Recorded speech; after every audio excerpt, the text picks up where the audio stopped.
Ahora sí. Estuvimos conversando de un poquito del contenido, porque por ahí habíamos quedado, ¿verdad? Si lo vemos, es a nivel de esquema de contenido, es muy similar, tal vez a lo que vimos un poquito en Marcos y en Lucas. Cambian, obviamente, el volumen del contenido. Mateo es más amplio, nos da algunos detalles que no nos da Marcos, sobre todo, ¿verdad? Y algunos otros que no nos da Lucas. Tienen mucha similitud entre Lucas y Mateo y Marcos, porque recordamos que según se cree, Marcos fue la base de ambos, junto con otros escritos. Bueno, eso fue lo que vimos un poquito. Hoy quiero que ampliemos eh, sobre 5 discursos, por lo menos los vamos a mencionar y vamos a navegar un poquito en ellos, que es como los 5 pilares que nos vamos a encontrar en el Evangelio de Mateo. Nada más un comercial, si alguien desea interrumpir, preguntar, decir, opinar, pues nada más lo hace sin ningún problema. Tal vez no estoy viendo las manitas levantadas, pero puede interrumpir sin ningún problema. Les decía que hay 5 pilares en el Evangelio de Mateo que nos vamos a encontrar, que son 5 discursos. Esta, que están colocados ahí por el autor de una forma muy intencional. Tal vez en los otros evangelios nos vamos a encontrar estos discursos, tal vez no tan amplios como en Mateo, los otros sinópticos, un poquito más resumido y tal vez en otra parte de la estructura del evangelio. Sin embargo, la forma en que Mateo los colocó acá fueron escogidos y diseñados para ir llevando un proceso.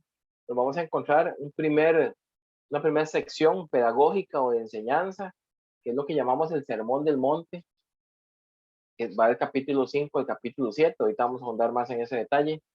Luego nos encontramos en el capítulo 10, otra sección un poco más didáctica, un poco más práctica, es cómo poner en práctica eh, lo que se vio anteriormente, y se le llama el sermón de la misión. Lo vamos a ver ahorita también. Luego hay un sermón en el centro que tiene que ver con el reino de los cielos, y es donde Mateo, la mayoría de parábolas, ahí nos vamos a encontrar un montón de parábolas. Va del capítulo 13, todo el capítulo 13 prácticamente, ¿verdad? Está lleno de parábolas, ahí están concentradas las parábolas, y vamos a ver la, la diferenciación que hace Mateo y el por qué le llamamos los discursos. Ya lo vamos a ver en el texto. Hay marcas que encontramos en el texto que nos dice esto. Luego hay un cuarto discurso. No quiere decir que no hay más discursos, que no hay más enseñanzas, sino que estos son como grandes discursos o enseñanzas. Ese es otro discurso más práctico también, ya que venimos de uno pedagógico, que es el Sermón del Monte, más de enseñanza. Luego viene otro discurso, que es el de la misión, que es cómo poner en práctica muchas de esas cosas. Luego viene otro discurso, que es el de las parábolas. Y luego viene el cuarto discurso, que se llama la vida de la iglesia, comunidad discipulado, ¿verdad? Ese discurso, pues, es también poner en práctica cómo es el reino de los cielos, que venía enseñando en las parábolas anteriores. Y pues hay un último discurso general, porque hay otros en medio, que es una sección también de enseñanza que habla del fin de los tiempos. Eh, y pues ahí donde nos encontramos la parábola de las 10 vírgenes, y nos encontramos las señales antes del fin y todos esos que vamos a ver eh, hasta donde nos dé tiempo hoy, y si no en la próxima. Sí, vamos a tener una tercera lección de Mateo con una práctica que vamos a hacer la próxima lección, si Dios lo permite. No sé si lograron ver el material que les envié. Ahorita lo vamos a repasar. Un montón de cuadritos que les envié, y los voy a explicar un poco. Quiero detenerme un poquito en un elemento que es muy importante. No sé si recuerdan cuando hablábamos de la forma de escribir de los hebreos, eh, y había una de esas formas de escribir poesía, de enseñar, que se llamaba el quiasmo. No sé si alguno se recuerda que era un quiasmo, que nos pueda refrescar, alguien que se acuerde.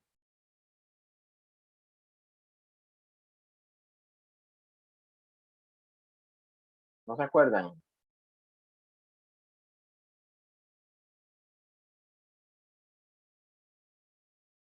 Ninguno se acuerda que era un quiasmo.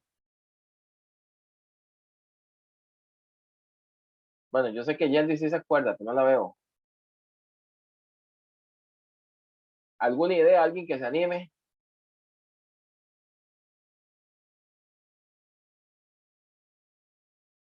Bueno, les, les recuerdo, un quiasmo era una forma de escribir que tenían los judíos, una forma de la época de expresar ideas, que empezaba primero con una idea que podíamos llamar la idea A, luego venía una idea B, podía ser un párrafo, podía ser una historia incluso, ¿verdad? Y después venía una idea, podemos llamarlo C, que era como el centro, porque luego la siguiente idea repetía la misma idea de la B, ya sea la misma idea o contraria, pero tenían relación entre sí. Y luego finalizaba con una idea A. Entonces rimaban la A de arriba con la A de abajo, la B de más en el medio con la otra B y el centro, la C, por categorizarlo en ABC, era la idea principal.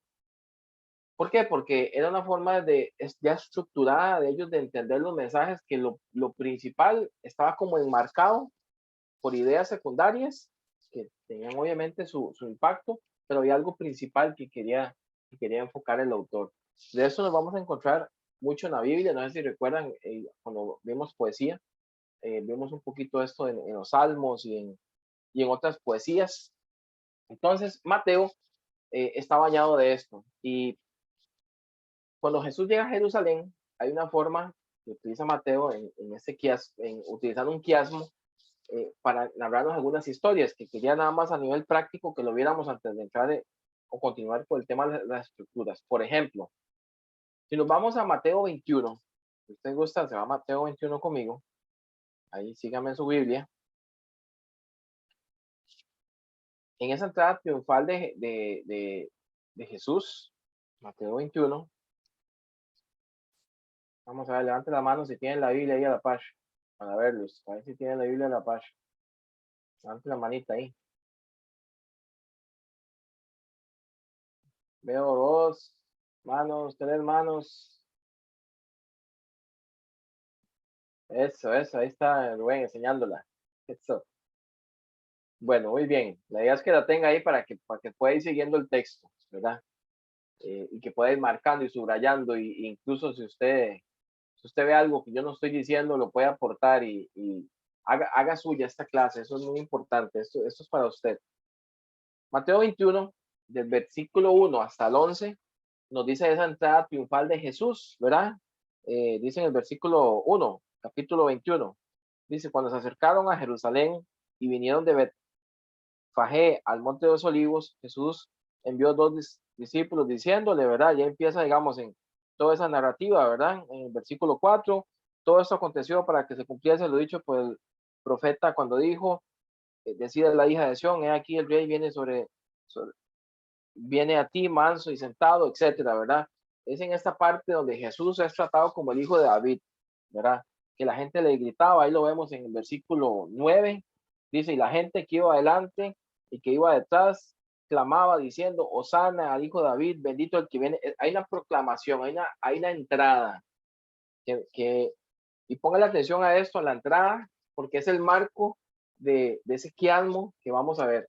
Es una idea A, por decirlo así. Luego nos vamos a encontrar una idea B, que es del versículo 12 al 17, que es la purificación del templo. Ahí viene ese acontecimiento, ¿verdad? Y entonces Jesús al templo y echó fuera a todos los que vendían y compraban en el templo, etcétera. Nada más un dato curioso. Esta narración nos la encontramos en Juan al inicio del Evangelio, ¿verdad? Porque tiene otro enfoque. Nada más es un detalle por ahí. Entonces nos encontramos una idea B. A, la entrada triunfal, ya que nos empieza a enmarcar lo que va a suceder. Jesús entra y es aclamado, ¿ok? Hay una idea B, que es la purificación del templo. Estamos en la semana de pasión, estamos en la semana en que Jesús está entrando a Jerusalén, donde va a ser eh, juzgado, donde lo van a matar y todo lo que sabemos, ¿ok? Luego viene una idea C, después de esa purificación del templo, y es la maldición de la higuera.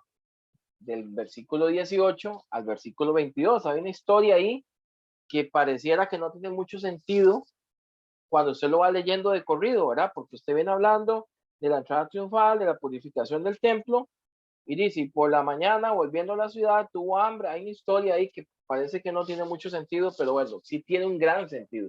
No vamos a ahondar en ese detalle, pero vayamos viendo las ideas. Entrada triunfal, purificación del templo, la purificación, hay una maldición de la higuera, y luego nos vamos a encontrar una idea de, este queda muy grande, del versículo 23 hasta el versículo 27, donde hay algo súper interesante aquí, y es que los líderes preguntan acerca de la autoridad de Jesús.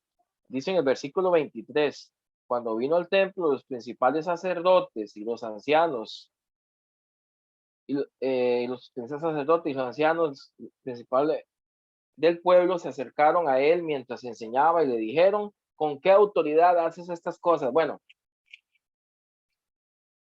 hay incluso más detalle en este episodio de la autoridad de Jesús, ¿verdad?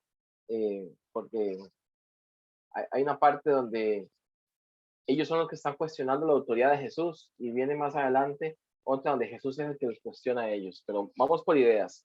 Entra Jesús, purifica el templo, se da la maldición de la higuera, y ahora los líderes son los que preguntan a Jesús acerca de su autoridad.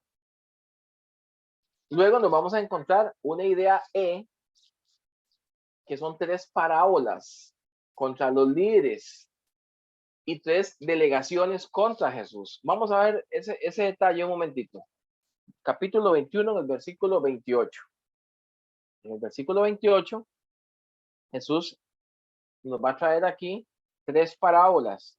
Una, la parábola de los 2 hijos, la parábola de los ladrones malvados y la parábola de las fiestas de bodas. Recuerden que primero vinieron en el del versículo 23 al 27, ahí en el que está marcado como D en azulito, los líderes preguntan acerca de la autoridad de Jesús. Pedro, disculpe, Así adelante. ¿cómo dijo usted? Ladrones o labradores. Labradores, perdón, sí dije ladrones. Sí. Gracias por la corrección. Los labradores malvados. Entonces, primero ellos preguntan por la autoridad de Jesús. Ahora Jesús responde en forma de parábola acerca de esos líderes religiosos, y que lo encontramos ahí en el versículo del 28, en el versículo 21 al 28, y después en el 20, hasta el 22 al 22:40 ya nos encontramos la otra parte cuando vienen 3 delegaciones contra Jesús. Vea qué interesante.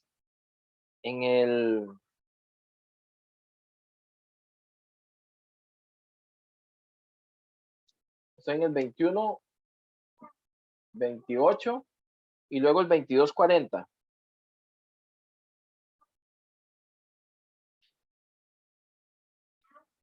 Dice en el 41, y estando juntos los fariseos, Jesús les preguntó. Vea qué interesante ahora. Ahora es Jesús el que está cuestionando.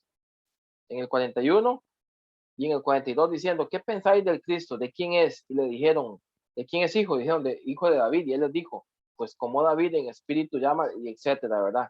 Entonces, ahora viene Jesús, vienen 3 delegaciones en contra de Jesús. Eso es muy interesante. Lo vemos ahí en el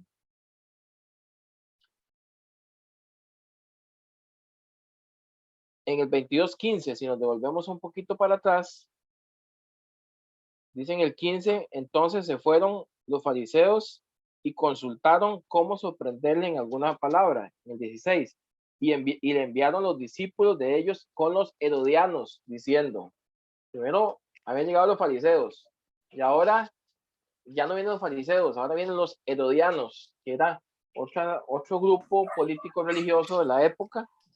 Heredianos. Herodianos. Después vea lo que dice en el 23. En el 23, estoy en el capítulo 22, en el versículo 23, dice, y aquel día vinieron a él los saduceos, que dicen que no hay resurrección. Vea qué interesante. Entonces, primero vienen los fariseos, después vienen los herodianos, y ahora vienen los saduceos, o sea, todos venían en contra de Jesús, a cuestionarle acerca de su autoridad, y Jesús responde con las parábolas. Luego, el centro de esto tiene que ver con toda esa entrada triunfal de Jesús a Jerusalén, y todo el asunto era algo profético, obviamente, pero también era, ¿cómo puedo decirlo? Un mensaje fuerte contra esa clase religiosa que estaba cuestionando la autoridad de Jesús, que es la idea que nos estamos encontrando en el centro, sobre las tres parábolas contra esos líderes y esta gente que vino a cuestionarle a Jesús, porque ahora empezamos en la estructura del quiasmo para atrás. Luego Jesús, ahora es Jesús el que pregunta. Recuerden que en el capítulo 21, versículo 23, ellos le preguntaron acerca de la autoridad. Ahora, venimos retrocediendo. En el capítulo 22, versículo 41, es Jesús el que les cuestiona a ellos. Es Jesús es el que pregunta. Vea cómo rima con la pregunta de la D con D. Ahora vamos a ver C con C. Luego viene en el versículo 23, maldiciones o ayes contra los líderes y contra Jerusalén. Y recuerdan, la C anterior era la maldición de la higuera que tenía apariencia de fruto y no dio fruto. Y ahora esta idea nos rima con la maldición contra los líderes y contra Jerusalén, que tenían que dar fruto y no están dando fruto. Vamos a ver cómo rima ahora la B.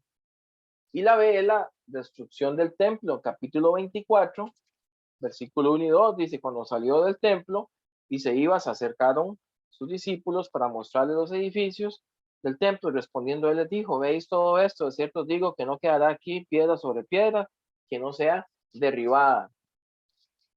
Y en el capítulo 21, en la B anterior, era la purificación del templo. Hay algo sobre el templo, y ahora en este otro también hay otra idea sobre el templo. Y vamos a ver cómo cierra la A, la que está en amarillito, versículo 24, capítulo 24, versículo 3 en adelante, que son las señales antes del fin, dice por ahí, ¿verdad? Y es la venida triunfante ahora del Hijo del Hombre, de Jesús. Entonces, la idea A de esa entrada triunfal del Hijo de David ahora nos rima y nos contrasta a la vez con la venida triunfante ahora del Hijo del Hombre. Ya no simplemente como el Hijo de David, sino ahora como el Hijo del Hombre, en ese discurso escatológico, ¿verdad? Ese discurso del final de los tiempos. Entonces ven cómo Mateo usa pedagógicamente, cuando digo pedagógicos, con una forma de enseñanza, esa entrada triunfal a Jerusalén para dar a entender un montón de cosas donde el centro o la idea central que él está atacando es la religiosidad, ya que todo esto se desarrolla en torno al templo y el centro son las parábolas que lanza Jesús contra esos líderes y cómo vienen esas tres delegaciones, herodianos, fariseos y saduceos, vienen a confrontarse con él directamente. No sé si alguien quiere agregar algo sobre este tema.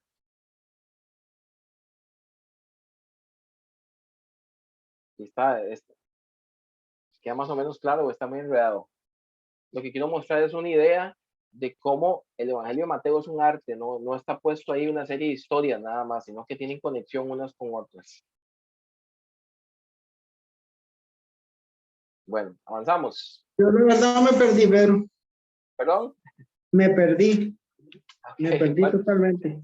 ¿En cuál O se sea, no perdió? conecto nada con nada, ni la A ni con C, ni no sé, me perdí.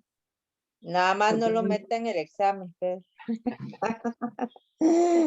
Sí, tal vez porque son ideas muy grandes, ¿verdad? Son textos muy grandes. Cuando lo vimos en los Salmos, tal vez era más fácil porque eran ideas más cortas. Aquí hay varias narrativas juntas, ¿verdad? Pero lo que está queriendo dar a entender en ese marco, si vemos, por ejemplo, A con A, es que hubo una entrada triunfal, una avenida triunfal sobre Jerusalén, y la otra A, hay una avenida triunfal, pero ahora digamos ya en el final de los tiempos. En la B nos encontramos que hay una acción sobre el templo. En la B primera y en la B segunda, ahora hay una acción sobre el templo también, pero es la destrucción del templo. En la primera es la purificación del templo y ahora la destrucción del templo. En la C nos encontramos una maldición sobre la higuera, esa higuera que aparentaba fruto y no está dando fruto. Y en la segunda C nos encontramos también maldiciones sobre los líderes y sobre Jerusalén, que tiene que dar fruto y no da fruto, ¿verdad? Como ideas, ¿verdad? Son grandes ideas. Entonces, por ahí va más o menos la trama. Ok, bueno, era básicamente un ejemplo para encontrarnos algunos de los quiasmos que encontramos en la Biblia, esa repetición de ideas en diferentes órdenes a veces. Bueno.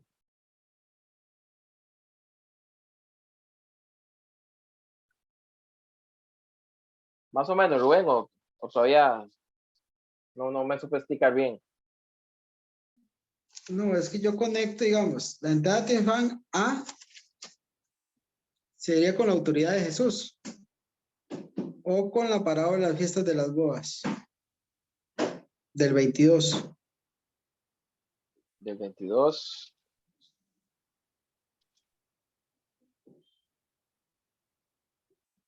La entrada triunfal es con la venida del Hijo del Hombre, ¿no es cierto? ¿Qué dijo usted, Pedro? Sí, Sí, pero sí, que Rubén está encontrando otra conexión. Y puede ser, digamos, yo estoy hablando de aquí de ideas como muy grandes, porque hay muchos pasajes de por medio, ¿verdad? De grandes ideas, pero el ejercicio está bien, lo que Rubén está haciendo es un buen ejercicio. Y qué interesante encontrar nosotros más conexiones también, ¿verdad? El porque chiste. vea que cuando dice purificación del templo, que sería la B del 21, nos vamos a la B del 22 y habla de cuestión de tributo. Sí, es por ideas generales, por Parte ejemplo, de la procreación. Ya le entiendo la idea. Okay. de que conecta templo con templo, ¿verdad? Por ejemplo, algo sucede en el templo, ¿sí? Pero lo interesante de esto, Rubén y hermanos, es esas conexiones existen y si encontramos una conexión arriba y una conexión abajo, hay algo en el medio. Vamos a ver, la conexión no es el problema. La conexión, lo que más importa en el pensamiento judío es lo que está en el medio. Hay algo en el medio que tenemos que encontrar, que eso es posiblemente un punto central que ellos estén enmarcando. Esa es la idea del quiasmo, que nos enmarca algo que está en el medio. Pedro, Adelante. bueno, una pregunta, ¿y qué tan cercano debe estar? Entiendo que, bueno, antes no se tenían los capítulos ni los versículos, pero ¿qué tan cercano al relato debe estar como para ubicarse uno y entender eso? ¿Tan cercano en cronología? Correcto, porque bueno, entendiendo que no se escribió la Biblia con capítulos ni versículos, está bien, es una idea continua o corrida del escritor o recopilando lo que se escribió, pero ¿qué tan cercano tiene que estar dentro de la idea para ubicarse uno? Porque ahí es donde no. Sí, vamos a ver, tal vez para no confundirnos con esto. Lo que Rolo dice, digamos, que tiene mucha razón y hay que tener cuidado. Aquí estoy hablando tal vez de un quiasmo muy grande, pues estamos hablando del capítulo 21 hasta el capítulo 24. Hay otros más pequeñitos, incluso, que les puedo compartir algunos ejemplos. Y nos guiamos con los versículos, pero la Biblia no fue escrita en versículos, ¿verdad? Eso fue después. Ahí, por ejemplo, Rolo, le voy a poner un ejemplo dramático para que se den una idea de qué tan cerca o qué tan largo puede estar. Bueno, recuerden que habíamos hablado del Salmo 1, que era un quiasmo, eran cortitos, versículos 1, 8, 4 y así. Pero, por ejemplo, el libro de Levítico, todo Levítico es un quiasmo. Todo Levítico es un quiasmo, donde el centro principal, y si usted tiene el tiempo y le gusta la lectura, vaya a Levítico y en el centro del libro lo que va a encontrar son los rituales o los sacrificios con el tema de la expiación, del perdón de pecados. Hay rituales, hay purificaciones arriba, en el medio y arriba y abajo, pero lo que está en medio es la parte de la expiación. Entonces, no sé si con esto estoy tratando de contestar con un ejemplo, ¿verdad? De que pueden haber quiasmos tan grandes en un texto tan grande como todo un libro, a como en pequeños. Entonces, no es tan importante eso, sino lo importante es cuando nos encontramos una repetición de idea arriba y repetición de idea abajo, ¿qué hay en el medio? Ya sea grande el texto o pequeño. No sé si por ahí va Rolo o iba por otro lado la consulta. No, sí, está bien, está bien. Lo que pasa es que si uno se pone a hacer ese ejercicio, vamos, Sí, sí, sí. dependiendo, se puede enredar. Sí, sí. En realidad lo comento para que sepan que es parte de la estructura, ¿verdad? Ya estamos hablando de estructuras. Lo más importante es obviamente lo que me dice a mí la palabra, ¿verdad? Cómo la pongo en práctica y todo lo demás. Es un poco para ubicarnos en estructuras. Sí, entiendo. Ok. Bueno, hablando de estructuras, ahí en el material que les di, venía esta estructura. Y la quiero compartir, aunque parece bien compleja, pero es interesantísimo para cuando nos acerquemos al libro de Mateo, ubicarnos en dónde estamos. Les decía que habían 5 discursos. Voy a poner el puntero por acá. Okay. Si vemos acá, donde estoy marcando, nos encontramos el Sermón del Monte, que es un discurso que va del capítulo 5 hasta el capítulo 7, hasta el 7:28 termina. Y si gusta, lo vemos un momentito, por lo menos dónde arranca y dónde termina, para que vayamos diferenciando eso. Capítulo 5. ¿Dónde empieza? Dice, y viendo la multitud, subió al monte y sentándose, vinieron a él sus discípulos y abriendo su boca les enseñaba. Y ahí nos vamos a encontrar las bienaventuranzas, la sal de la tierra, la luz del mundo, Jesús y la ley, Jesús y la ira, etcétera, etcétera, ¿verdad? Ahí nos vamos a encontrar el Padre Nuestro, Jesús y la limosna, la oración, el ayuno, etcétera. Y nos vamos a ir hasta el 7:28. Y en el 7:28 termina, vea cómo se enmarca, y eso es lo que quiero pues mostrarles básicamente. Empezamos en el 5:1, dice, viendo la multitud, subió al monte y abriendo su boca les enseñaba diciendo, y empieza todo el discurso, y vea cómo termina el 7:28. Y cuando terminó Jesús estas palabras, la gente se admiraba de su doctrina. Entonces, hay un marco, ¿verdad? Y todo ese discurso que está ahí, y qué interesante y qué bonito que nosotros podamos ir descubriendo esas marcas, ¿verdad? Para no separar y no desconectar ideas. Eso es muy importante cuando estudiamos la Biblia, no desconectar las ideas, porque entonces ahí es cuando empezamos a ver versículos aislados. Y todo esto que está diciendo Jesús ahí, en estos 2 capítulos completos prácticamente, vienen de una misma idea. Y viene explicando, por ejemplo, cuando habla de las bienaventuranzas, pues todo el demás discurso es complementario uno con otro. Eso es importante.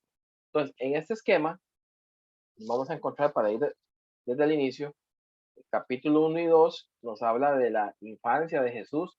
Luego viene un relato, que son en el capítulo 3 y 4. ¿Qué relato nos encontramos ahí? Esa preparación mesiánica de Jesús, por aquí abajito, cuando aparece Juan el Bautista, cuando Jesús se bautiza, cuando aparecen las tentaciones, y ahí pues continúa otros relatos que ya es con el ministerio público de Jesús, cuando Jesús está en Galilea, el llamamiento de los apóstoles, y se empieza a extender esa fama de Jesús. Ahí vienen los versículos para que usted lo pueda ver un poquito más en detalle. Hay algo interesante, y es ese inicio de Jesús en el capítulo 4. Si lo buscamos ahí en la Biblia un momentito, capítulo 4, versículo 17.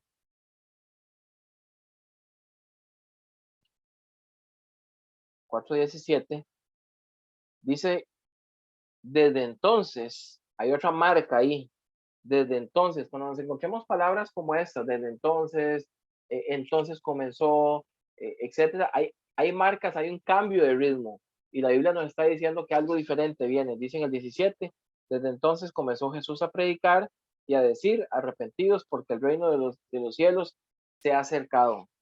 Vamos a dar un saltito al versículo 23, ahí mismo, dice el versículo 23, dice, y recorrió Jesús toda Galilea enseñando en las sinagogas de ellos, ¿y qué?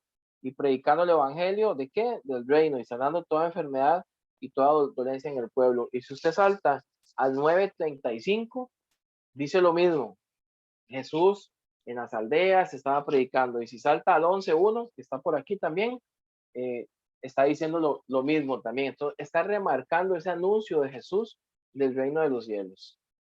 Seguimos acá en esta parte. Entonces nos encontramos la infancia de Jesús, luego hay relatos y nos encontramos ese discurso. Vea qué interesante, digamos, después de cada discurso, hoy no vamos a entrar en ese detalle y revíselo en casa, por favor. Vienen relatos de cosas que tienen que ver con la parte práctica de ese discurso. Jesús recuerde que habló del amor a los enemigos en el Sermón del Monte, y nos encontramos una serie de relatos acerca del reino de Dios. Hay sanidades, hay amor hacia los enemigos, etcétera, que nos vamos a encontrar ahí en los capítulos 8 y 9. Si usted así muy rápido le da una ojeada al capítulo 8 y 9, hay sanidades de Jesús a un leproso, y venimos hablando del Sermón del Monte, del servicio, del amor a los demás. Nos encontramos la sanidad de Jesús a un siervo de un centurión, y Jesús viene hablando, si tu enemigo, si te obligan a llevar una carga por 1 milla, dala 2 y llévala por 2. Y aquí Jesús viene después sanando a un centurión que era el enemigo. Entonces, no sé si vemos esa conexión, ¿verdad? Todo lo que Jesús dijo, lo hizo. Todas las palabras de Jesús es el cumplimiento de sus propias palabras. Él cumple sus palabras. Y así pues nos vamos a encontrar muchísimas otras cosas, ¿verdad? Ahí en el capítulo 8 y el capítulo 9, que es aquí donde estamos. Y ya nos vamos al capítulo 10, que nos vamos a encontrar el segundo discurso, que era el discurso de la misión, el discurso misionero. Si lo vemos en el capítulo 10, hay otro cambio de ritmo. ¿Cómo nos damos cuenta que hay un cambio de ritmo? ¿Qué es lo primero que dice? El versículo 1. Entonces,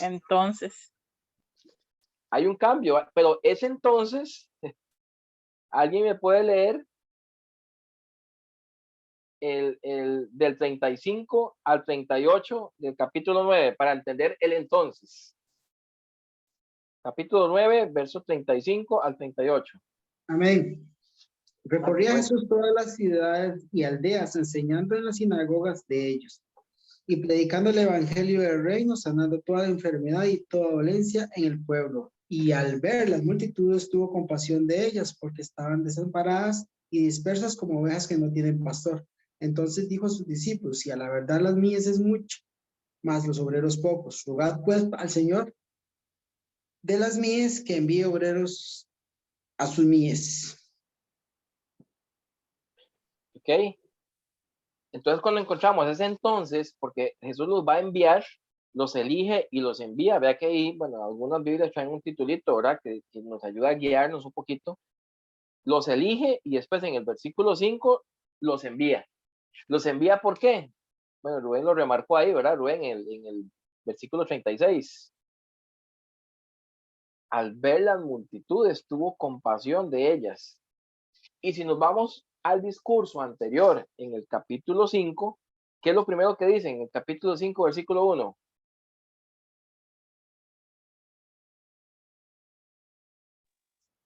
Viendo la multitud, subió al monte y sentándose vinieron a él sus discípulos. Okay. Primero les enseña, no sé si me van siguiendo esa conexión. Primero les enseña en el Sermón del Monte. El Sermón del Monte está dirigido a los discípulos, porque él está viendo la multitud, entonces llama a los discípulos para enseñarles. Y si usted lee la conexión del capítulo 4, los últimos versículos del 4 donde termina el 4, está hablando de que lo seguía mucha gente. Dice, voy a leerlo, capítulo 4, Por eso tenga su Biblia en la mano, porque vamos a estar navegando. Capítulo 4, versículo 24, dice, y se difundió su fama por toda Siria, y le trajeron todos los que tenían dolencias, los afligidos por diversas enfermedades y tormentos, los endemoniados, lunáticos y paralíticos, y los sanó. Y le seguía mucha gente de Galilea, de Decápolis, de Jerusalén, de Judea y del otro lado del Jordán.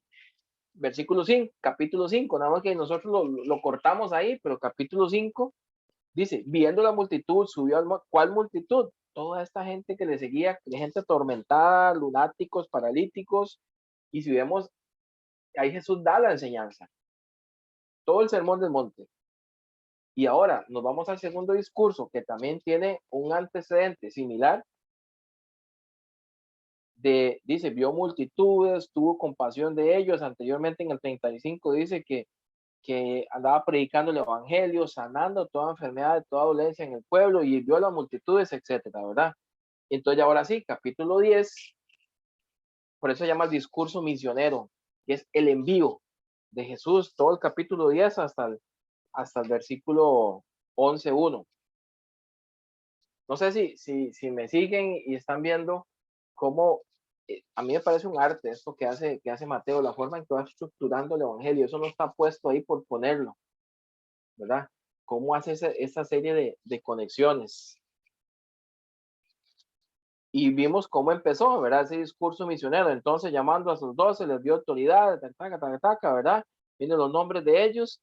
En versículo 5, a estos 12 envió Jesús y les dio instrucciones, diciendo, y da todas las instrucciones. Y vean en el 11:1, aquí cómo termina. Pedro, Adelante, Rolo. una pregunta. ¿Es Mateo el que más se enfoca en esto? ¿O en los demás evangelios también se da? En los demás se da, pero Mateo le da un mayor énfasis a los discursos de Jesús.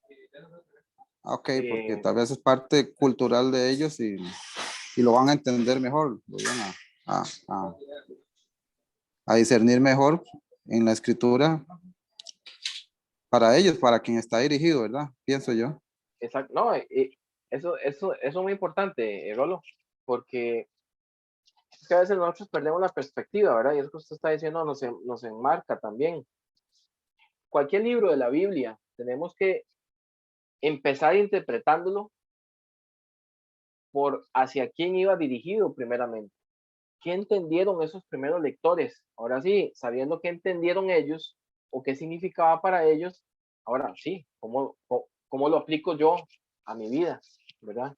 Entonces, esa forma de tanto relato es una forma, recuerden que la tradición judía se transmitía de forma oral, de familia en familia. Entonces, era muy importante esa enseñanza, que se sentaban alrededor de, no sé, de una comida, de una mesa, de una fogata y empezaban con las enseñanzas. Por eso para Mateo es tan importante esto. Sí, entiendo yo porque, por ejemplo, Jesús, cuando decía yo soy, ya para nosotros, mira, yo soy, sí, él es, pero para un judío que alguien dijera yo soy, era un título divino, era más bien blasfemo. Para nosotros no suena así, es, mira, Jesús es, pero cada vez que Jesús decía yo soy, intencionalmente lo decía por el público que lo estaba escuchando, ¿no? Así es. Y yo no sé si usted lo ve así, Rolo y los demás. ¿Qué impacto o cómo cambia la forma de leer el texto cuando usted es consciente de eso? O sea, no simplemente es decir yo soy, para nosotros sí, es una expresión, pero eso tenía un significado. O incluso decir hijo de Dios, porque es que, Claro, Padre nuestro. ¿quién era el hijo de Dios en esa época? ¿A quién se le llamaba hijo de Dios? A César. Al César. Entonces, cuando Jesús dice yo soy el hijo de Dios, por eso el concilio, los fariseos y demás, los saduceos, ¿no? Llevan a Jesús ante los romanos, porque claro, aquí lo podemos joder, porque él está diciendo que se está haciendo igual a César incluso, ¿verdad? Y eso era pues algo, aparte que para los judíos y para los romanos también era un delito, ¿verdad? Muy bien. Vean qué interesante, nada más para terminar con el discurso de la misión, el discurso misionero ahí, todo el capítulo 10 que llega hasta el 11.1. Si tienen ahí su Biblia, vean cómo termina el 11.1. Vean ese marco, desde el 10.1, cuando Jesús abre su boca para dar instrucciones, o desde el 10.5 prácticamente, ¿verdad?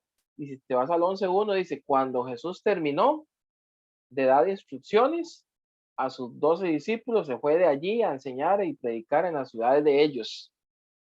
¿Recuerdan qué hizo en esa misión? Los envió a preparar ese camino, porque después dice que él se fue a predicar a las ciudades de ellos. Entonces, ahora sí, si ya entramos un poco en la parte de aplicación o de interpretación, qué importante es llevar esa semilla, es preparar ese camino, como lo que hacía Juan el Bautista, ¿verdad? Juan no era lo importante, los discípulos no eran los importantes, ellos iban con una misión, el importante era el que venía detrás, porque ahí del 11 en adelante, pues de ahí nos vamos a encontrar relatos de él y de su reino. Nos vamos a encontrar ahí el tema de Juan el Bautista, vienen algunas situaciones en el capítulo 11 sobre las ciudades impenitentes, luego vamos a encontrarnos en el versículo 25, cuando Jesús dice que podemos ir a Él y descansar, dice en el versículo 28, venid a mí todos los que estén cansados y cargados, y yo os haré descansar.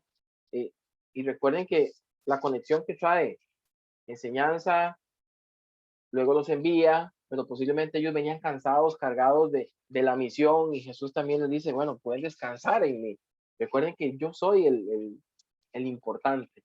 Entonces ahí nos encontramos una serie de relatos al respecto.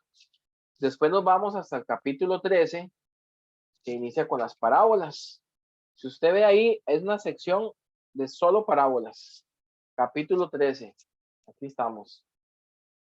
El tercer discurso que está como en ese centro, y esas parábolas se centran en el reino de Dios. Ahí nos vamos a encontrar ese montón de parábolas. Dice la parábola del sembrador. Jesús explica el propósito, explica la parábola del sembrador, la parábola del trigo y la cizaña. Ahí mismo en el capítulo 13, la semilla de mostaza, la parábola de la levadura. Jesús da otra explicación, explica la parábola de la cizaña, y luego da otra parábola del tesoro escondido, la perla de gran precio. Vean qué interesante, porque las primeras parábolas tienen que ver con agricultura, con el alimento, ¿verdad? La semilla, la levadura, y ahora cambia un poco hacia otro tipo de temas. Dice, el tesoro escondido, la perla de gran precio, la red, ¿verdad? Porque era una de las formas con que ellos, aparte de alimentarse, adquirían dinero, ¿verdad? Por la venta de peces, tesoros nuevos y viejos. Y bueno, ahí nos vamos a encontrar en todo ese capítulo 13 hasta el versículo 53. Y vean otra vez, ¿se acuerda cómo empezó? Vamos a leer cómo empezó en el capítulo 13, versículo 1. Aquel día salió Jesús de la casa y se sentó junto al mar. Y se le juntó. ¿Quién se le juntó a Jesús? ¿Me están siguiendo ahí? Mucha gente. Mucha gente. Hay un común denominador, ¿se acuerdan? En el Sermón del Monte, multitud. En el discurso misionero, había multitudes. Y aquí también hay mucha gente. Y eran espacios que Jesús utilizaba para estas enseñanzas. Se sentó mucha gente, y entrando él en la barca se sentó y toda la gente, y empieza a explicarles desde la barca.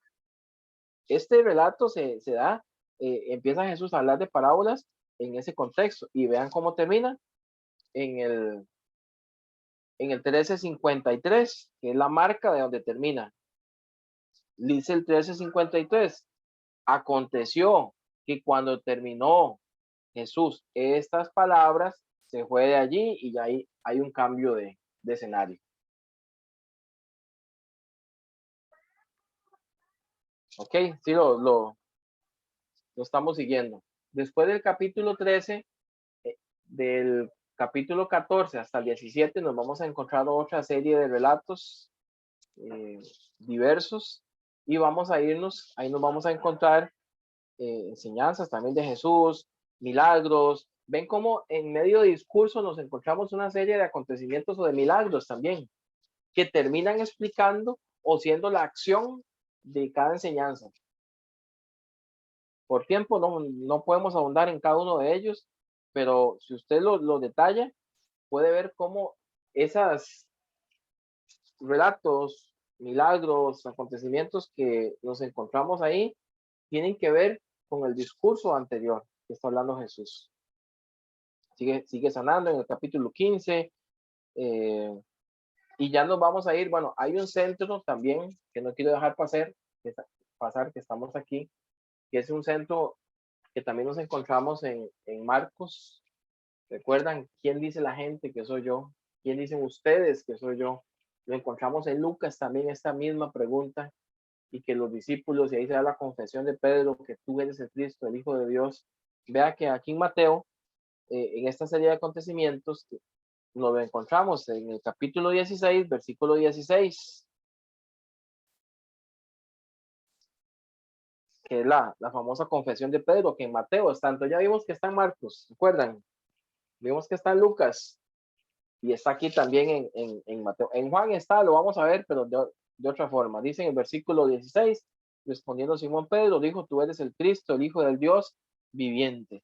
Entonces, nos encontramos también justamente, tal vez no matemáticamente por capítulos, pero sí en el centro del Evangelio de Mateo nos encontramos esta pregunta. En ese gran quiasmo que también es Mateo. ¿Quién es Jesús? ¿Quién es para ti Jesús? Es la gran pregunta que nos está lanzando también el Señor a través del Evangelio de Mateo también ahí. Bueno, para ir avanzando y terminando esta parte, luego nos encontramos 8 discursos después de esta serie de relatos en el capítulo 18, que es el cuarto discurso, que es el discurso de la comunidad, ¿verdad? El discurso comunitario. Veamos cómo empieza. Y ahora esos discursos van cambiando un poco la tónica, ya no son esos discursos tan abiertos a las multitudes, ¿recuerdan? Sermón del Monte, el misionero, incluso las parábolas. Ya aquí, ¿por qué? Porque aquí hubo un corte, y lo vimos en Marcos, ¿verdad? Que el evangelio venía así, hacia arriba, el Hijo de Dios, la fama de Jesús, pero después de que Jesús les dice, o sea, esta confesión, inmediatamente ahí les dice, bueno, el que quiera seguirme tiene que tomar su cruz, y ahora viene, por decirlo así, un descenso en la popularidad de Jesús, ya no son tantos los que lo siguen. Mateo también nos trae esto, porque es lo que dice. Y ahora este discurso no es a esas multitudes, en el capítulo 18, dice, en aquel tiempo los discípulos vinieron a Jesús diciendo, ¿quién es el mayor en el reino de los cielos?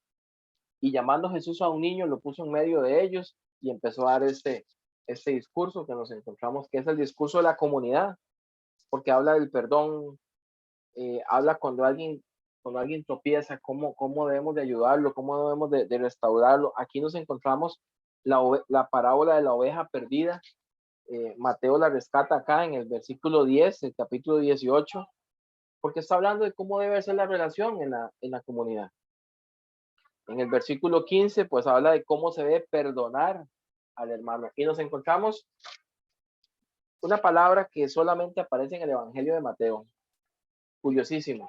Por eso se le llama también el Evangelio de la iglesia. Solamente en el Evangelio de Mateo nos encontramos la palabra iglesia.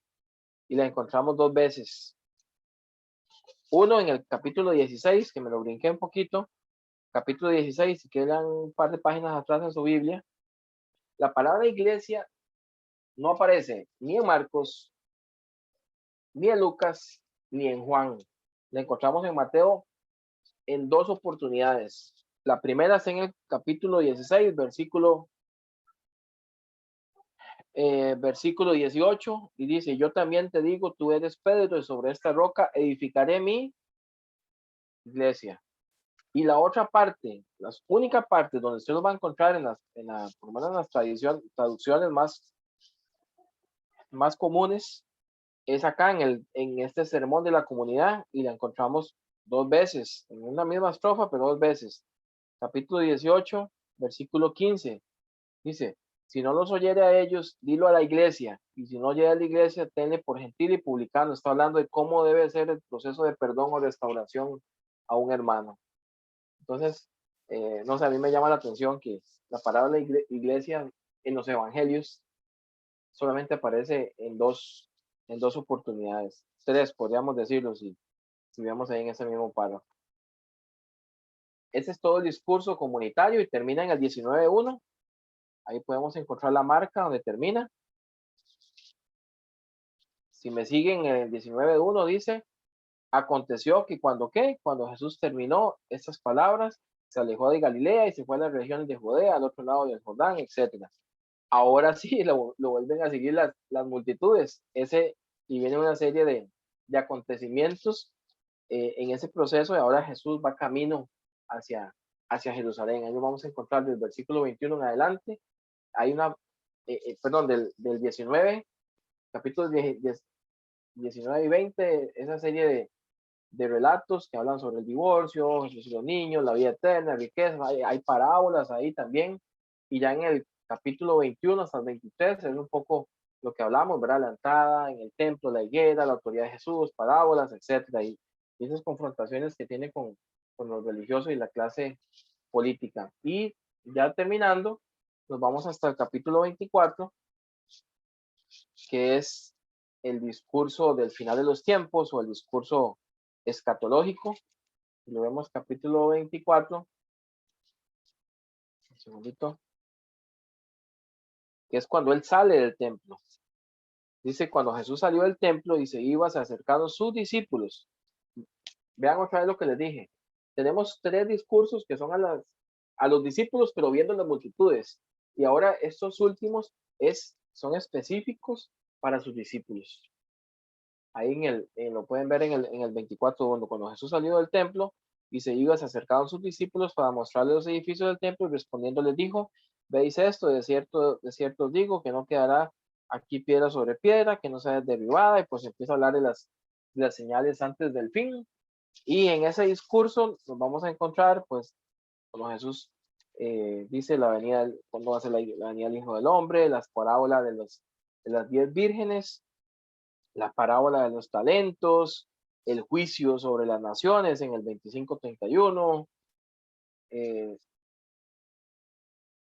y ahí nos vamos a ir en ese discurso todo el capítulo 25 y termina en el 26:1. Otra vez la marca, léalo conmigo por favor. 26:1 dice, cuando hubo acabado Jesús Jesús todas estas palabras, dijo a sus discípulos. Ok, entonces hay una marca ahí, otra vez, cuando acabó esas palabras. Ve que en todas nos podemos encontrar esas marcas que nos enmarcan, y ya ahí pues viene del 26 en adelante hasta el 28, todo el tema de la pasión, ¿verdad? El complot, la traición, la Pascua, cuando está en Getsemaní, el arresto, la cruz, la muerte, la sepultura, la resurrección, y al final la gran comisión, que es parte de lo que vamos a hacer como práctica la próxima semana. La gran comisión resume estos 5 discursos y lo vamos a detallar un poquito. Bueno, yo sé que ha sido mucha información, mucha teoría, pero bueno, es que Mateo es así. Mateo tiene mucha información y tratando de abarcarlo en el menor tiempo posible. No sé, algún comentario, alguna idea que les quede, una pregunta.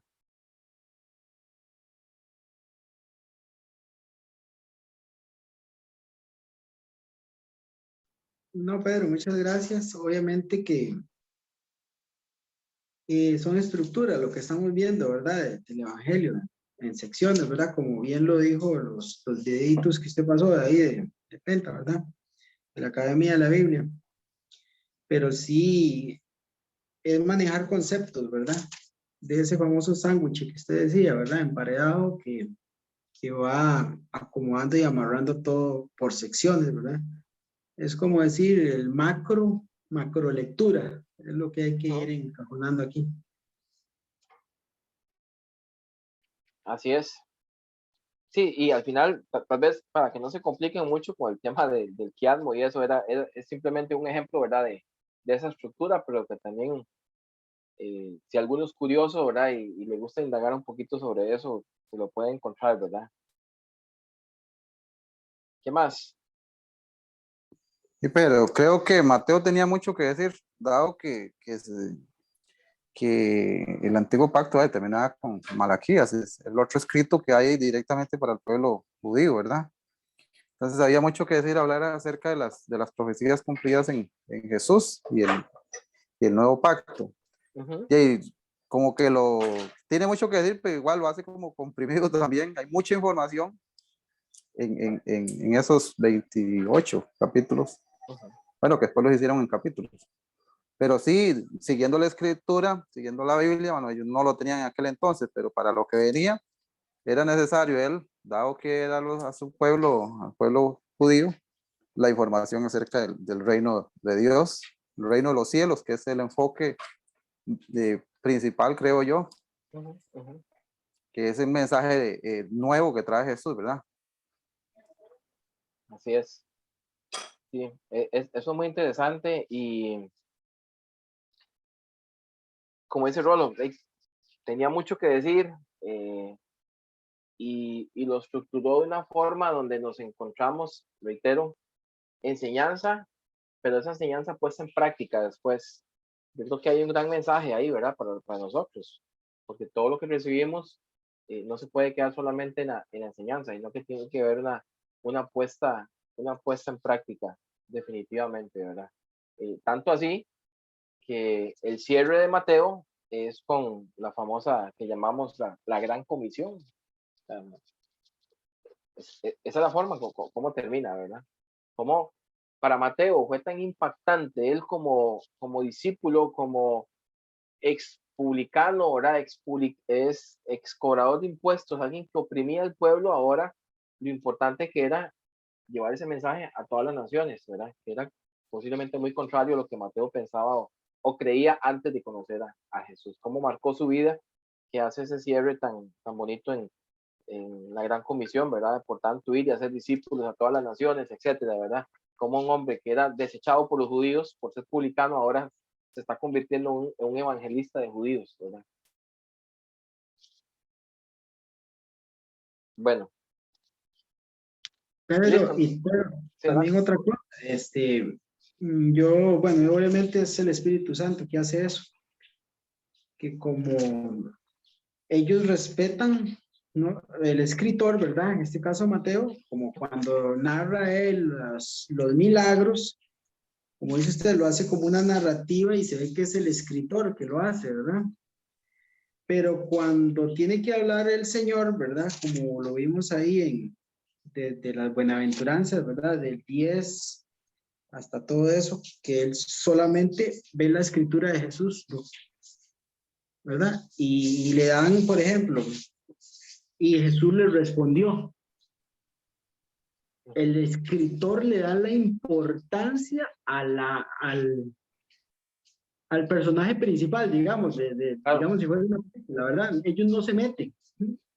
Esa importancia y el Señor les contestó, y el Señor les dijo, ellos no se meten en esa conversación, ¿verdad? Es como vimos ahora Juan 6, o sea, habla únicamente de la salvación, que queda en manos de Padre e Hijo, nada más, no metió ni el Espíritu Santo, eso queda en manos de nosotros, la salvación, es lo que nos dijo Juan 6, ¿verdad?